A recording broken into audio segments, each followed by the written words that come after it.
Ek wil graag vir die kinders 'n kinderstorie vertel.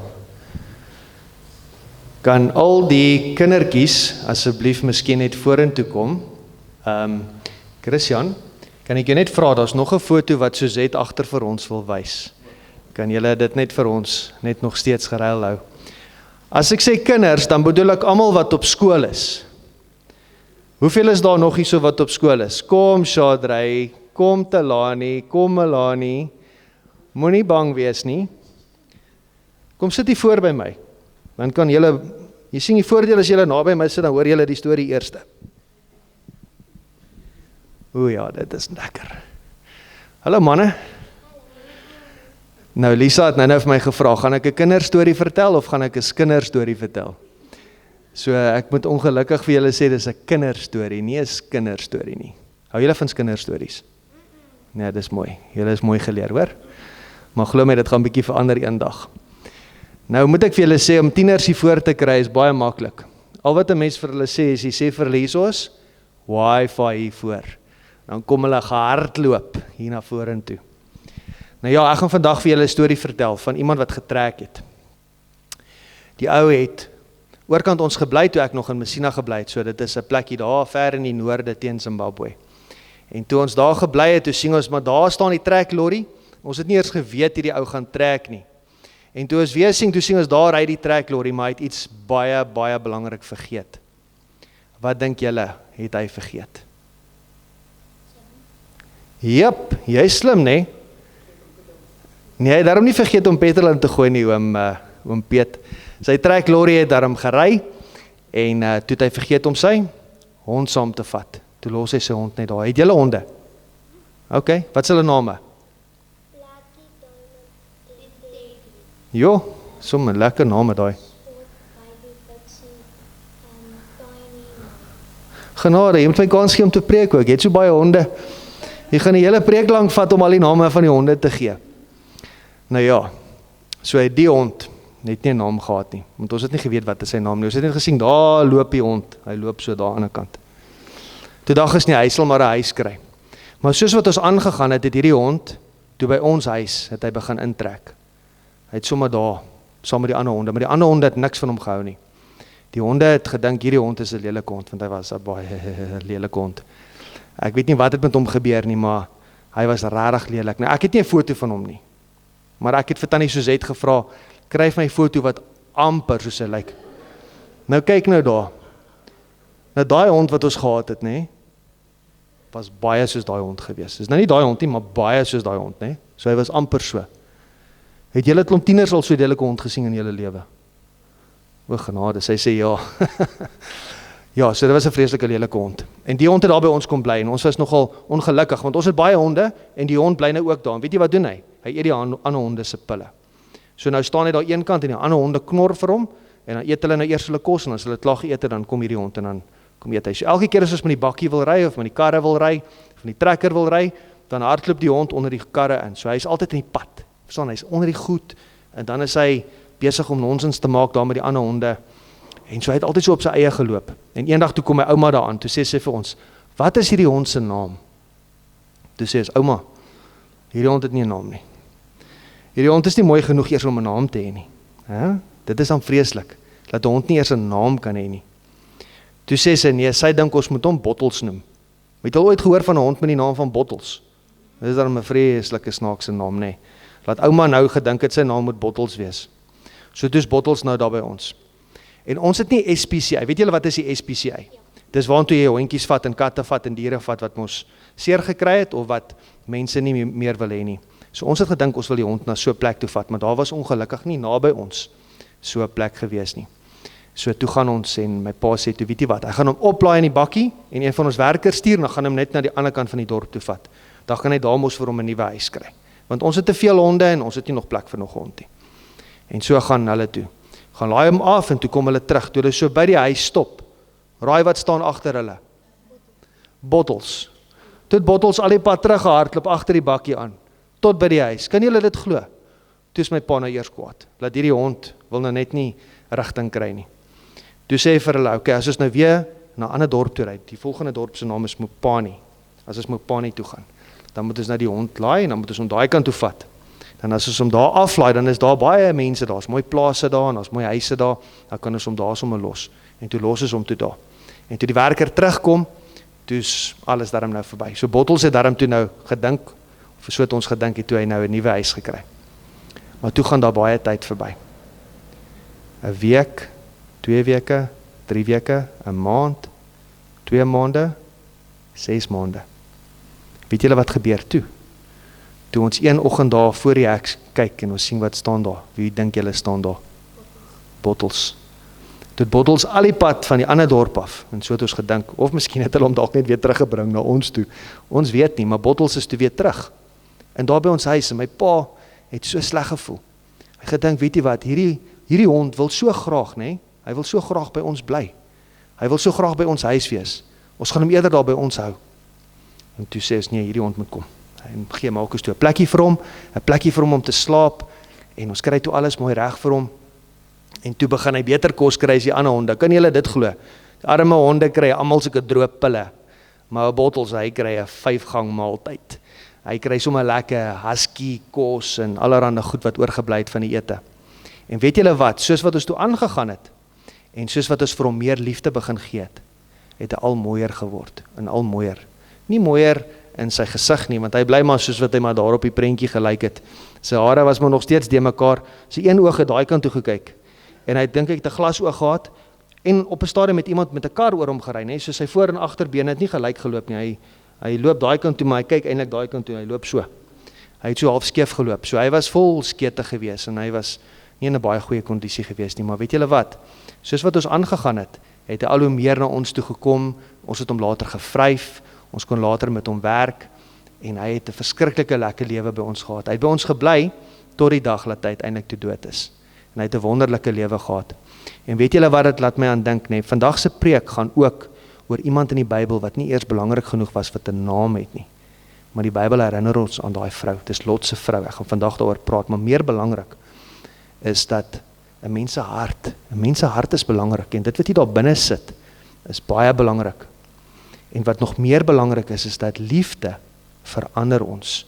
Soos wat ons liefde het, moet ons dit vir ander mense wys, nee. Soos my pappa vir daai hond toe uiteindelik liefde bewys het dit hom begin verander, en die hondjie toe heeltemal 'n mooi hondjie geword, wat toe vol liefde was, en wat saam met ons wil werk. Sal julle dit onthou, dat julle in julle harte liefde moet hê, wys dit aan ander mense, want julle liefde teenoor ander mense, verander ander mense weer, om ook lief te wees vir ander mense. Yes. O, julle het 'n hondjie met die naam van Tiny, wat by julle huis bly. En julle het daar by die SP, is dit hy, of sy, Tiny, dit julle vir Tiny nou by julle huis. Sy mooi hondjie. En liefde gaan daar verander, nee. Hoe meer 'n mens daar vryf, hoe meer 'n mens moet daar mooi werk. Jy sien, sy slaap onder die kombers, ek wil graag in julle huis kom bly, as ek enig. 'n Jack Russell, ag, dis beautiful. Julle kan weer gaan sit, hoor. Dankie dat julle na die storie geluister het. Dankie julle tieners, wifi is nou op, hoor.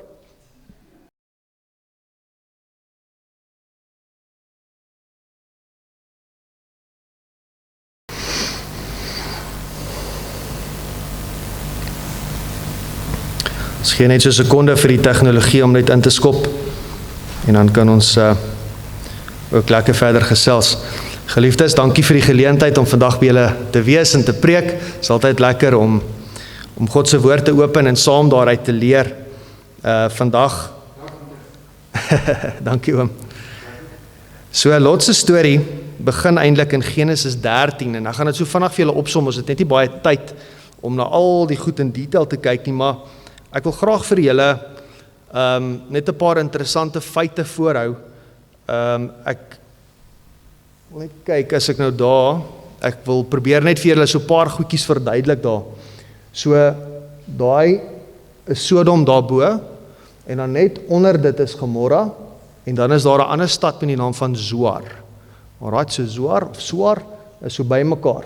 So daar is die dooie see, en dan onder dit het hulle dan die verdampingspoele, en dan aan die linkerkant daarbo sal julle sien is die land Kanaan.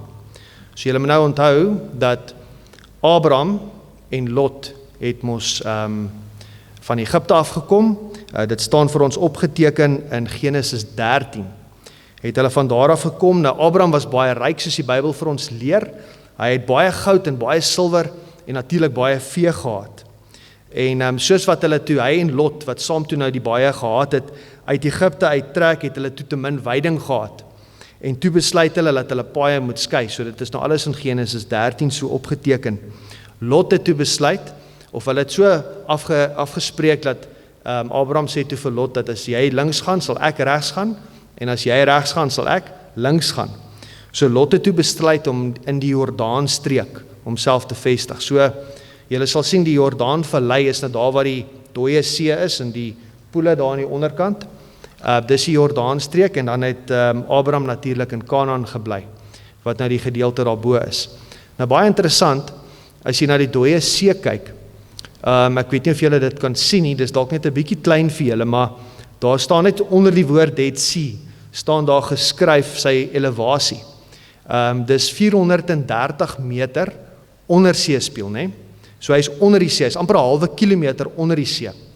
So net 'n bietjie bo sal julle sien is die see van Galilea. Nou baie interessant, see van Galilea is nie 'n see soos wat ons dit ken nie, dit is 'n varswatermeer. So die varswater uit die see van Galilea vloei dan deur die Jordaanrivier dan af, en dit kom dan in die dooie see. Nou die dooie see se naam kom spesifiek van die feit af dat daar niks daar is wat lewe in die dooie see nie, of baie min. Die enigste goed wat hulle van weet is 'n bietjie bakterieë. Ek dink dalk 'n bietjie fungie of iets wat ook daar groei, maar daar is nie ander lewe nie, daar is nie plante nie, daar is nie vis nie. Nou, wat ook interessant is daai water vloei dan uit in hierdie verdampingspoele. Dis min of meer so 30 km by 10 km as julle wou weet. So min of meer groot. En die dooie see, miskien weet jy van julle dit, maar jy kan nie regtig sink nie. Jy kan nie regtig sink in die dooie see nie. Hoekom? Want hy het te veel sout, hy het te veel minerale in. So as jy gaan kyk na ons see of gewone oseaan, hy het min of meer so 3% se sout het hy binne. Die dooie see het 'n bietjie meer, hulle het nie bietjie meer nie, baie meer. Hy het 30%, eintlik 34% sout of minerale. So hy's 10 maal soveel sout soos wat die see is. So vanweë sy digtheid verander 'n bietjie, so jy dryf. Baie interessant as jy probeer afduik in die dooie see, dan sal jy natuurlik net weer amper soos 'n kurkprop, sal jy net weer dadelik bo die water amper uitkom. So die dooie see vloei dan in hierdie verdampingspoele, en hulle myn dan potas en ander elemente dan daar. So ja, so Lot het toe besluit, hy gaan in daai vallei. So dit was 'n baie vrugbare vallei. Natuurlik het die sonde van daai stede was wel bekend gewees vir hom, en hy het nog steeds besluit om in daai area homself en sy familie te vestig. Dan spring ons bietjie na Genesis 18 toe, laat ons die volle prentjie kry. Nou, in Genesis 18 vertel dit vir ons die storie van 3 manne wat verskyn het aan Abraham. Nou, ons lei af dat 1 God was en 2 van hulle engele was. Onder andere gee hulle vir hom die belofte dat Sara 'n kind sal baar, en verder gaan maak hulle dit toe ook duidelik daar dat God sê dat Sodom en Gomorra se sonde groot was. Baie interessant dat hy nie eintlik gesê het dat hy dit gaan verwoes nie, maar later het Abraham die afleiding toe gemaak dat dit wel die geval is. So die Here bly toe by Abraham in die storie, en 2 engele gaan na Sodom en Gomorra. So Abraham vra toe vir God, sal hy Sodom en Gomorra verwoes as daar 50 regverdiges is? En God sê nee, hy sal nie. En so het hy en God toe 'n debat, en dit kom toe af na 45, 40, 30, 20 en later net na 10 toe. En die Here Abraham vra, as daar 10 regverdiges sou u die stad verwoes. En God sê hy sal dit spaar slegs vir 10 regverdiges. En dan gaan die storie aan, en dis waar ons nou aansluit in Genesis 19, waar daar 2 engele in Sodom toe aankom. Nou Lot sit toe in die poort, en hier kom hierdie 2 engele toe na hom aan, en Lot groet hulle en nooi hulle toe dadelik na sy huis toe. En die manne van die stad het toe hore gekom van hierdie reisigers of hierdie 2 engele wat toe by hulle kom bly het. En hulle vra toe, ons wil graag hierdie manne wil ons hê. Onthou hulle onsedelikheid was groot, en So het die engele of Lot die engele toe beskerm en uiteindelik die engele toe ook vir Lot, deur eintlik hierdie mense wat in die buitekant toe nou oproerig gebly het, om hulle te slaan met blindheid. So hulle kon toe nie die deur fisies oopkry nie en hulle kon nie hulle weg tot die deur vind nie, as gevolg van die blindheid. So ek wil graag hê, ons moet nou verder saam lees van Genesis 19 vers 12 af. So as julle dalk julle Bybels naby julle het, is julle welkom om saam met my te volg. Ons lees van vers 12 af en ons gaan tot by vers 26 lees. Genesis 19 vers 12. Daarop sê die manne vir Lot: Wie het jy hier nog skoonseun? Dis nou die twee engele wat nou so met hom praat, né? 'n skoonseun en jou seuns en jou dogters en almal wat jy het in die stad, bring hulle uit die plek uit. Want ons gaan hierdie plek verwoes, omdat die geroep oor hulle groot is voor die aangesig van die Here, en die Here het ons gestuur om dit te verwoes. Toe gaan Lot uit en praat met sy skoonseuns wat met sy dogters sou trou en sê: Maak julle klaar, gaan uit hierdie plek uit, want die Here gaan die stad verwoes. Maar hy was in die oë van sy skoonseuns soos een wat gek skeer.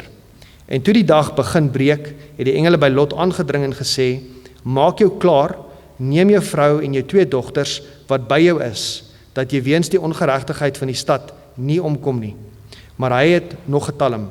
Toe gryp die manne hom en sy vrou en sy twee dogters aan die hand, omdat die Here hom wou verskoon, en hulle lei hom uit en bring hom buitekant die stad. En toe hulle na buite uitgelei het, sê hy: Vlug vir jou lewe, moenie omkyk nie, en moenie ergens in die Jordaanstreek bly staan nie. Vlug na die gebergte, dat jy nie omkom nie. Daarop antwoord Lot hulle: Ag nee my Here, kyk tog, u knegt het genade in u oë gevind, en u het u guns groot gemaak, wat u aan my bewys het deur my in die lewe te hou. Maar ek is nie in staat om na die gebergte te vlug sonder dat die onheil my inhaal en ek sterwe nie. Kyk tog, hierdie stad is naby om daarheen te vlug, en dit is klein, laat my tog daarheen vlug. Is dit nie klein nie, dat ek kan lewe? En hy sê vir hom: Kyk, ek neem jou ook in hierdie saak in guns aan, sodat ek die stad waarvan jy gespreek het, nie sal omkeer nie. Vlug gaan gou daarheen, want ek kan niks doen voordat jy daar aangekom het nie. Daarom noem hulle die stad Soar, want dit is nou die stad wat ons moes daaronder na gekyk het, daaronder die verdampingspoele, né? Die son het oor die aarde opgekom toe Lot in Soar aankom, en die Here het swaal en vuur oor Sodom en Gomorra laat reën van die hemel van die Here uit die hemel. En hy het hierdie streke omgekeer, en die hele Jordaanstreek, ook al die inwoners van die stede en wat op die grond groei. En sy vrou het agter hom omgekyk, en sy het 'n soutpilaar geword. So daar's 'n paar belangrike dinge wat ons hier in gedagte moet hou. Eerstens wil ek eintlik 'n bietjie teruggaan, om ons eintlik net die aanloop tot die storie toe te kan verstaan. Ons begin reg in die begin van die Bybel, sommer in hoofstuk 1 van Genesis, waar daar vir ons geskrywe is dat alles wat God gemaak het, was goed. En nie baie ver daarvan af nie. Ek meen, as jy net 'n paar bladsye, dit is vir my eintlik so onrusbarend as ek die Bybel vat en ek kyk hoeveel bladsye dit gevat het vir hierdie om te kon geskied het. Ek meen, ons het die hele groot Bybel by ons met al sy inligting, sy stories, sy wysheid, en in die eerste paar bladsye, ek dink nie eers is al by bladsy 10 nie, vind ons die volgende, waar God na die aarde kyk, en in Genesis 6 vers 5 tot 7 sê hy die volgende: God het berou gehad dat hy die mens gemaak het. Nou dis 'n verskriklike ding wat ek dink op daai oomblik gebeur het. En soos wat ons natuurlik kan aflei, is Noag en sy familie gered. Nou ek wil ook julle daarop let dat dit omtrent so 1650 jaar min of meer was van dat die aarde geskep was tot hierdie insident toe nou plaasgevind het. Maar slegs 400 jaar later is ons nou in ons storie. Ons is nou terug in Genesis 18. En God verklaar dat Sodom en Gomorra se sonde is waarlik baie swaar.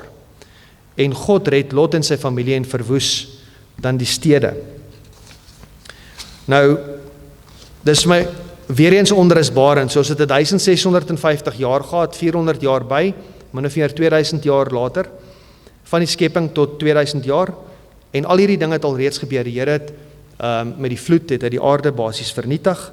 En hier kom ons weer by 'n situasie waar die afvalligheid van die mens, soortgelyk tot Noag, het weer na vore gekom en dit die Here ontstel en hy die stede van Sodom en Gomorra dan verwoes. As ons na die storie van Sodom en Gomorra kyk, dan is daar sekere dinge wat vir ons uitstaan. Daar's basiese beginsels wat ek graag aan julle wil voorhou. Die eerste ene was die morele verval. Die tweede was die waarskuwing en die oordeel en toe uiteindelik die verwoesting. Nou as julle na hierdie luister, na hierdie goed kyk, waaraan laat dit julle dink? Nou die eerste vergelyking wat ons hier kan maak is natuurlik spesifiek tot die storie wat ek nou net vertel het, en dit sal Noag wees. Presies dieselfde elemente het daar voorgekom binne in daai storie. En miskien 'n preek vir 'n ander dag, maar net om julle dalk net julle palette dalk reg te kry vir dit, is selfs die 3 engele boodskap, né? Selfs die 3 engele boodskap het ook in hierdie gedeelte ook na vore gekom. Dieselfde elemente wat ons in Noag se storie gesien het ons ook in die 3 engele boodskap. Luister gou kortliks. Die eerste engel, die ewige evangelie, met ander woorde, die oordeeltyd het gekom. Die tweede engel kondig aan dat die groot Babylon het geval weens haar onsedelikheid, sonde. Derdens, die waarskuwing teen die aanbidding van die dier in sy beeld. Beklemtoon die noodsaaklikheid van volharding en gehoorsaamheid, weer eens iets wat ook uitstaan in Lot se storie. En dan natuurlik 'n derde vergelyking wat ons met Lot se storie kan maak, is natuurlik oor die eindtyd, oor dit wat daar gaan gebeur. Dieselfde elemente wat ons daarbo sien, morele verval, waarskuwing, en natuurlik die oordeel en uiteindelik die verwoesting wat dan daaruit gaan volg. Nou uit Lot se storie kan ons baie lesse leer. Eerstens die gevolge van gehoorsaamheid, miskien ook die gevolge van ongehoorsaamheid. Ons dink aan die feit dat net 'n baie klein groepie gered was, alhoewel daar baie mense in daai streke was. Net terloops, ek dink in Noag se vloed het hulle gesê, die getal is nie bekend nie, want dit staan nie vir ons opgeteken in die skrif nie, maar wiskundiges het dit al bereken dat daar selfs 'n hele paar, dit kon van 'n hele paar 100 miljoen mense na 'n hele paar biljoen mense wees, wat gelewe het. So daar kon baie mense gewees het. En dieselfde nou hierso, onthou dat die reset knoppie, as ek dit nou so kan stel, was nou gedruk met Noag se vloed en toe 400 jaar later is ons nou weer by Lot. Op daai stadium vermoed hulle dat daar ook so 100 miljoen mense omtrent daar kon gewees het. So nie almal was natuurlik nou verwoes nie, want ons praat spesifiek nou van Sodom en Gomorra. Maar dit was wel stede wat baie mense gehad het, en hier kry ons die beginsel dat net 'n klein groepie word gered. 'n Belangrike ding wat ek dink ons baie keer miskyk, is die feit dat daar 'n voorafgaande storie was. Onthou net Abraham, en dis hoekom ek Genesis 13 en 18 aan julle nou voorgehou het. In Genesis 13 en 18 sien ons dat Abraham met God geredeneer het en gevra het, as daar net 50, is daar net 40, is daar net 30, en sy gebed en sy versoek tot die Here het ook daartoe gelei dat Lot en sy familie gered was. En ek dink nie ons moet vergeet van die feit dat die gebed van 'n regverdige het groot krag nie. Natuurlik was daar 'n element van 'n skierigheid wat Lot se vrou dalk moontlik gehad het, en dit was dalk deels van die rede. Die onbetroubaarheid, want hulle het 'n opdrag gekry en hulle het daarteen gegaan, of ten minste Lot se vrou het daarteen gegaan. Ons sien ook 'n ander les is gedagte is dalk die onderhandeling met God. Ek weet soos wat die engele vir hom gesê het, luister, gaan daarheen, het hy gesê, nee, ek wil eerder daarheen gaan. Hy wil so hard toe gaan, hy wil nie na die gebergte toe gaan nie. Ons sien dat God sien die regverdiges raak. Ek ben selfs in die situasie waar hulle was met die sonde, het God nog steeds die mense wat hom gevolg het raak gesien. Ons kry ook die les dat God ons waarsku, ons sien dat dit daar meeste van hierdie groot gebeure vooraf gegaan het. En dan leer ons ook daar uit die gevolge van die besluite wat geneem is, en Lot gaan woon dan natuurlik in Sodom. Hy het besluit om daar te bly. Hy was nie geforseer om in Sodom te bly nie. Abraham het hom gevra, wil jy links gaan, wil jy regs gaan? Toe sê hy, ek wil afgaan na Sodom toe, en Abraham bly te bo in Kanaan. So, daar is gevolge vir besluite. As jy jouself in situasies inkry, is daar gevolge. En natuurlik, hoe vinnig kan dinge verander? Onthou, hierdie het nie oor 'n lang tydperk gebeur nie. God en 2 engele het aan Abraham verskyn. Dit was selfs nog daai selfde dag wat hulle by Lot aangekom het, die 2 engele, en die volgende oggend is die stede verwoes, so dit het baie vinnig gebeur. En natuurlik een van die belangrikste punte wat 'n mens uit hierdie hele storie kan haal, is jy kan naby aan die waarheid wees en jy kan ver van God af wees. En dis 'n belangrike punt. Inteendeel, ek gaan nie oor enige van hierdie goed vandag preek nie. Daar's heeltemal iets anders wat ek oor gaan preek. So hierdie is maar net nog ter inleiding. So naby aan die waarheid, ver van God. Kom ons dink gou-gou net aan 'n paar gevalle. Farao het al die wonderwerke van God gesien en ons weet wat met hom gebeur het. Hofni en Pinjas was seuns van Eli, die hoofpriester van God. Dan dink ons Saul het gelewe onder Samuel se bediening. Agab is oor en oor gewaarsku deur die profeet Elia. Absalom was een van Dawid se kinders. Belsassar het gedurig vir Daniël gehoor. Ananias en Safina het aan die kerk behoort en wonderwerke gesien. En Judas, weet ons natuurlik, was een van Jesus se disippels. En Lot se vrou was net soos hierdie mense ook omring deur die kennis van God. So net soos al hierdie ander Bybelkarakters wat ons nou na gekyk het, was Lot se vrou ook bewus van God. Nou is die vraag, hoekom het God gesê, onthou Lot se vrou? Soos wat ek in my inleiding nou gesê het, kon hy dit heeltemal anders te gestel het. Die geëteks of die kort skrifgie waarna ons gekyk het, sê vir ons onthou Lot se vrou, maar hoekom verwys hy nie eerder na Sodom en Gomorra nie? Hoekom verwys hy nie na Lot nie? Want Lot is inteendeel tog die ene wat gered is. Dis die regverdige. Hoekom verwys hy nie na die engele wat uitgereik het, net soos wat hulle vandag aan ons ook uitreik, in die belangrikheid daarvan nie? Hoekom gaan verwys hulle na iemand wat nie eers 'n naam het nie? Nou, Lot se vrou het nie 'n naam nie, en in my studie tot dit, was dit baie interessant, dat vrouens het oor die algemeen in daai tyd, het hulle die skrif, het hulle nie verwys na hulle in hulle naamvorm nie, maar die eintlike doel daarachter was, dat dit nie eintlik oor die persoon gegaan nie, maar oor 'n groep mense. So Lot se vrou verteenwoordig eintlik nie 'n individu nie, dit verteenwoordig eintlik maar 'n groep mense. Dan is die vraag, wat weet ons van Lot se vrou? Want daar word nie veel meer van haar eintlik in die Bybel gesê nie. En 'n baie belangrike vraag wat ek ook wil vra is, wie het die swaal en die vuur gesien? Dink vir 'n oomblik, en dit staan inteendeel vir ons so opgeteken, toe Abraham die oggend opstaan, toe kyk hy, en hy sien toe wat? Hy sien toe die rook van die verwoesting. Nou dink vir 'n oomblik die stof, die klank, die vuur, want dit het in die vroeë môre gebeur, so sekerlik moes dit die area verlig het, want dit was swaal en vuur. Dit staan nie vir ons uitdruklik so in die skrif nie, maar dit sal vir my logiese afleiding wees om te sê dat ander mense moes sekerlik, 'n skaapwagter, of dalk selfs iemand wat in hulle huise gebly het, miskien moes iemand dalk fisies gesien het, wat gebeur het.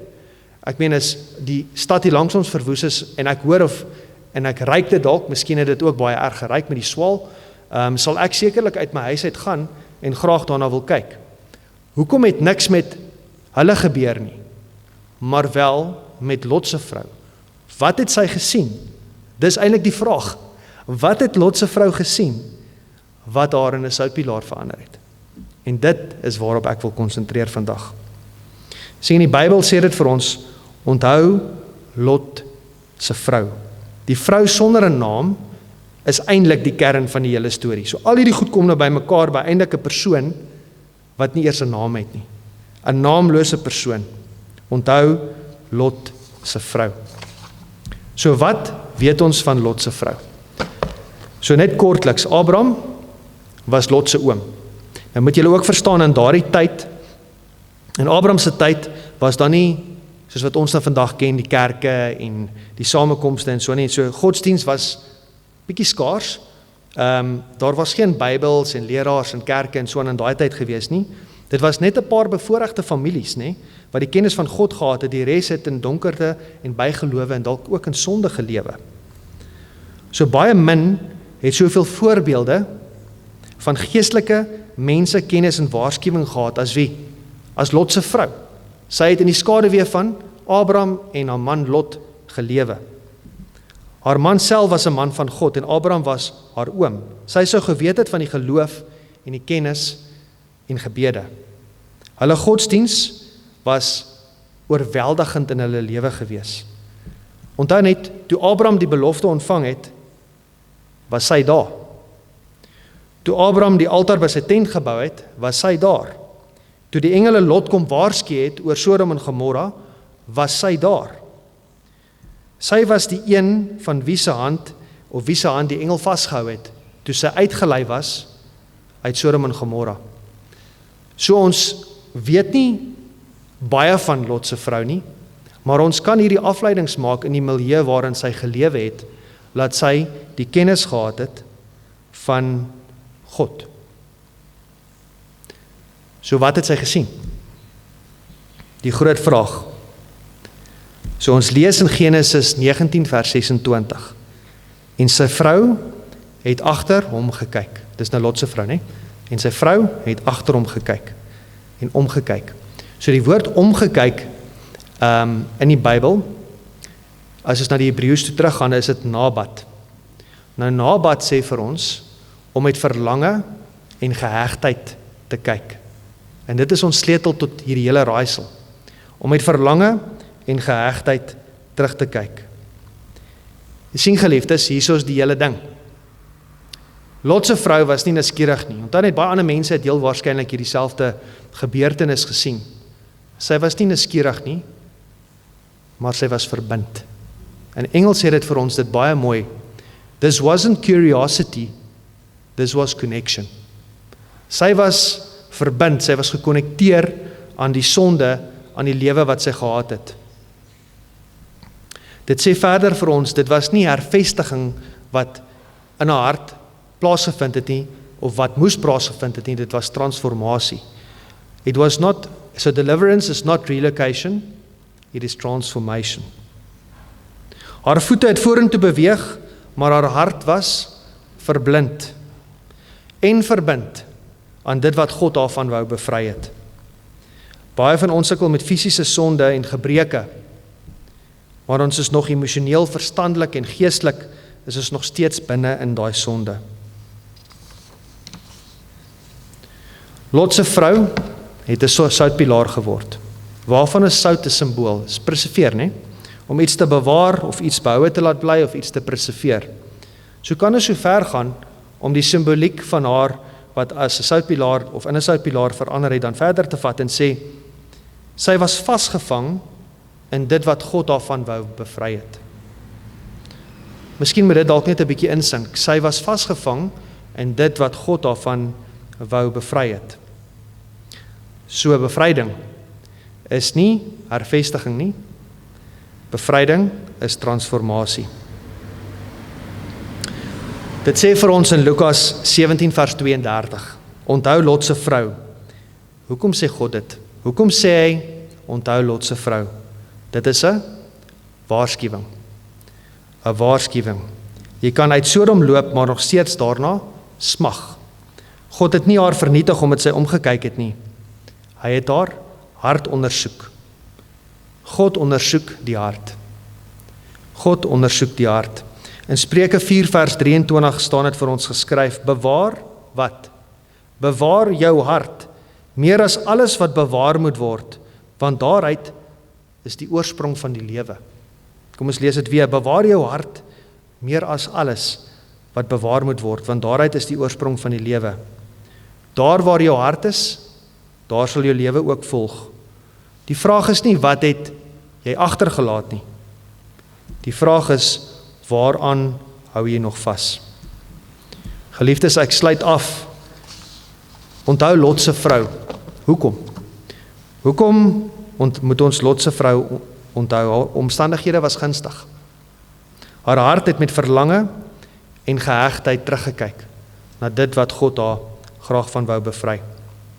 Die engel het haar selfs in die hand gelei, maar haar hart was iewers anders. Geliefdes, hier is die hartseer. Hier is die harde hartseer wat ons vandag moet weet. Jy kan in die kerk sit, maar as jou hart nie transformeer nie, het jy ook 'n soutpilaar geword. Jy kan in die waarheid sit, maar jy kan verlore wees. Die grootste les wat ons hieruit leer is om jou hart te beskerm. Wat het jy om God te bied? Waaraan dink u stel God belang? Jy het niks anderste om God te bied as jou hart nie. Dis al wat God aan belang stel, is net jou hart. Kom ons stop vir 'n oomblik en dink net aan Jesus se hart. Hoe lyk Jesus se hart? Ek lees vir julle. Jesus se hart is liefde, lankmoedigheid, vriendelikheid, is nie jaloers nie, praat nie groot nie, is nie opgeblaase nie, wandel nie onwelvoeglik nie, word nie verbitterd nie, reken nie kwaad nie toe nie, is nie bly oor die ongeregtigheid nie, maar is bly oor wat? Is bly oor die waarheid. So dan is die groot vraag natuurlik, hoe bewaar of beskerm jy jou hart? Die antwoord is baie eenvoudig. Jy moet aktief wag hou oor jou gedagtes, oor jou emosies en oor jou gesindhede. Dis maklik om hierdie goed te sê, geliefdes. Dis altyd nie so maklik om dit in praktyk toe te pas nie. Sien, Lot se vrou is 'n waarskuwing teen 'n halfhartige verbintenis met God. Laat dit net so 'n bietjie insink. Lot se vrou is 'n waarskuwing teen 'n halfhartige verbintenis met God se wil. My gebed, geliefdes, vir elkeen van julle vandag, is dat ons tyd sal neem om ons harte te ondersoek, om toe te laat, en dis die belangrike deel, om toe te laat dat ons gedagtes, ons emosies en ons gesindhede getransformeer word, sodat ons nie met verlange sal terugkyk na dit wat ons terughou en moontlik weghou van God se koninkryk nie. Amen.